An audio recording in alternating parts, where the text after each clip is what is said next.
How to connect GoDaddy domain to Framer, custom domain in Framer. In this video, what we're going to be doing is we're going to be quickly walking ourselves through how you're going to be able to connect yourself a GoDaddy domain on your Framer project. Okay, so to do this, first of all, obviously you're going to go over to GoDaddy and make sure you have a fully bought and access domain that has a cPanel and everything. And once that is done, make sure you have the URL for that domain. Now open up the cPanel in GoDaddy and come to Framer. Once you're in Framer, come right here to the settings of your project. So click on that. And once you've done that, go to the left side where it says domains. Once you click on that, right over here, they're going to give you the option for custom domain. Now, first of all, obviously you're going to need to publish your site. And once you've published your site over here, as you can see, it allows you to add domains. So now you can either get a free Framer subdomain or connect a domain you own.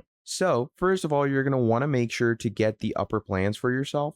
So any from these three. And once you have done that, simply come here, connect from a domain you own, and simply write in your GoDaddy domain right here. It's going to take you through the verifications from cPanel. And once you've done that, you're going to have a fully accessed connected GoDaddy domain. So that's pretty much about it for this video. Thank you for watching till the end, and I'll see all of you next time. Have a great day. Goodbye.